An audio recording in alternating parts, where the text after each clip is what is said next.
Bonjour à tous, bienvenue dans cette nouvelle vidéo de conseil éditorial. Aujourd'hui, j'avais envie de faire une vidéo qui vous parle d'écriture de manière générale et essayer de répondre à la question de savoir pourquoi c'est si difficile pour bon nombre d'entre nous, et je m'inclus dedans aussi, pourquoi c'est si difficile d'écrire finalement. Je vous rappelle juste que j'ai créé un compte Facebook dédié à cette activité de conseil. Vous pourrez y retrouver les vidéos et les articles que je publie, donc à la fois sur mon site internet et sur YouTube, et puis interagir avec des passionnés d'écriture comme vous. Alors quand j'ai réfléchi aux raisons qui rendent l'écriture si compliquée parfois, j'ai pas du tout pensé aux techniques d'écriture. Souvent ce sont les questions qui reviennent.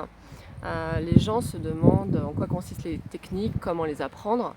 Pour ça, moi je pense qu'il n'y a rien de plus simple que soit de participer à des ateliers d'écriture, soit de lire des livres de storytelling, parce que là vous avez énormément d'éléments qui vont répondre à vos questions, qui vont vous permettre de vous améliorer sur le plan technique. Non, ma vraie question, elle se situe plus au niveau psychologique. Moi j'ai rencontré énormément de gens qui n'écrivaient pas, mais qui avaient un très fort désir d'écrire. Et la plupart du temps, ce qu'on me disait, ce qu'on continue de me dire d'ailleurs, c'est et si j'ai pas de talent, et si j'ai rien à dire, et puis de toute façon j'ai pas le temps. Bon, et derrière toutes ces raisons, en fait, il y a très souvent une peur d'échouer ou de réussir. Il y a aussi la peur souvent de se rendre vulnérable. Parce que quand on écrit, on s'expose. Qu'on écrive un récit autobiographique ou de la fiction, c'est très bien que dans la fiction, on est un peu dans tous ces personnages, on est dans l'histoire qu'on raconte, quelque part, on parle de soi. Et là, évidemment, appréhender le regard de l'autre, le jugement de l'autre, je ne vais pas vous dire que c'est simple, c'est très compliqué, moi je trouve. Euh, pour moi, il a fallu des années avant déjà d'accepter de montrer mes textes, d'accepter ce qu'on porte un regard sur mes textes aussi. Encore une fois, c'est à vous de savoir à qui vous allez montrer vos textes. Et si vous êtes publié derrière, vous aurez de toute façon toujours des critiques positives, des critiques négatives. Ça fait partie du jeu. Ce qui est important, je pense, c'est de rester fidèle à soi-même, rester authentique. Et là, vous aurez le sentiment du devoir accompli, sentiment, oui, d'avoir réalisé quelque chose. Donc après, quand vous êtes certain de ça, le regard de l'autre, il compte, mais il reste à sa juste place. C'est un élément parmi d'autres qui va vous aider à avancer. Il ne faut pas accorder trop d'importance au regard des gens, mais il faut aussi savoir en tenir compte pour avancer si vous sentez que vous avez en face de vous des gens qui veulent vous aider, qui veulent vous faire avancer. Donc voilà, c'est cette question de la vulnérabilité, on s'expose, finalement on se met à nu. Bah oui, c'est pas facile, hein, voilà, mais ça peut vous apporter énormément de choses parce que il y aura beaucoup de gens qui vont se reconnaître dans ce que vous direz, dans ce que vous écrirez, et vous verrez que vous allez rencontrer d'autres types de personnes qui seront peut-être plus en phase aussi avec ce que vous êtes, parce que vous aurez osé montrer qui vous êtes réellement. Voilà, donc moi je pense que cette question de la vulnérabilité, du fait de s'exposer, de montrer son histoire, il faut essayer de la surmonter en vous disant que montrer votre texte, ça va vous apporter bien plus de positif que de négatif.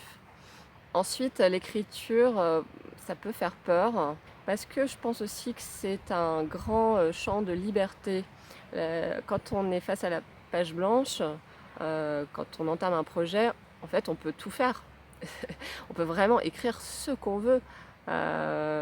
Voilà, bon après vous pourrez peut-être me dire qu'il y a des pays qui censurent, ok, mais globalement bon, on vit quand même dans une certaine démocratie. On a le droit de s'exprimer, de dire un peu ce qu'on veut. Donc c'est un espace de liberté, l'écriture, qui est extraordinaire. Moi c'est pour ça que j'aime profondément écrire. On peut vraiment aller très très loin. Et ça peut faire peur en fait. Ce que j'ai envie de vous dire par rapport à ça, c'est que oui, la liberté, ça peut faire peur, mais vous allez vous sentir tellement mieux quand vous allez oser aller dans cette voie, aller vers vous-même en fait, Et n'ayez pas peur de ce que vous allez découvrir.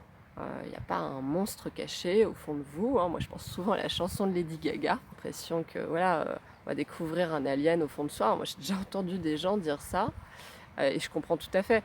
Mais n'ayez pas peur de vous. Vous allez voilà, découvrir des très belles choses, j'en suis convaincue, à travers l'écriture. Et puis l'écriture, à mon sens, c'est vraiment mon point de vue, peut faire peur parce que je suis convaincue que les mots peuvent transformer une vie.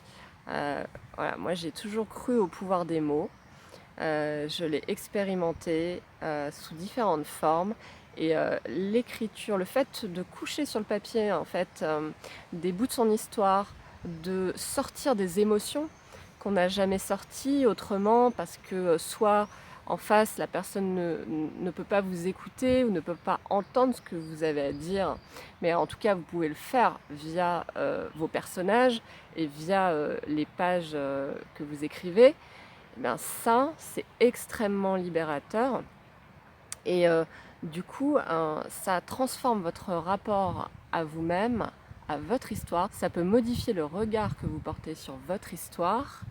Et la modification de ce regard, elle engendre des changements dans votre vie. Moi, je vous renvoie aux écrits de Matthieu Ricard, qui est le porte-parole du Dalai Lama.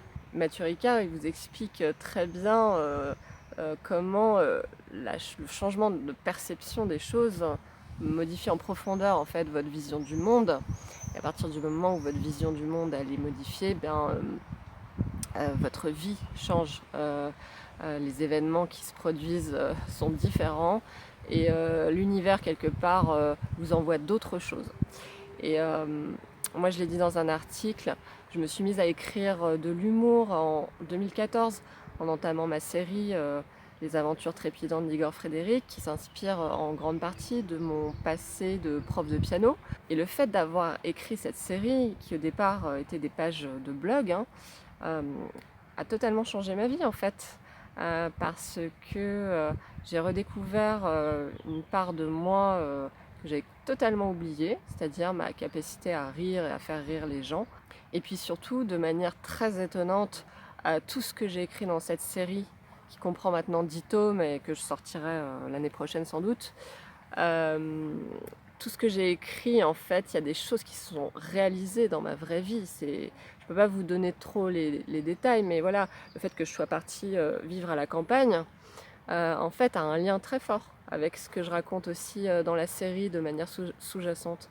Ça, c'est un élément parmi d'autres. Donc c'est très étonnant de voir les correspondances qui se tissent entre l'écriture et votre vie. Et moi, je peux vous dire que c'est pour le mieux, c'est pas pour le moins bien. Je pense vraiment que quand on s'engage dans un processus d'écriture, on s'engage sur un chemin de liberté qui peut vous apporter énormément de choses sur le plan personnel, qui peut modifier votre vie. Mais voilà, n'ayez pas peur parce que je pense que voilà, tout ça est très positif. Voilà, c'est vraiment un vaste sujet. Moi, je voulais juste partager quelques impressions avec vous. N'hésitez pas à me faire part de vos impressions, ça m'intéresse vraiment. D'ici là, je vous dis très bonne écriture et à très bientôt.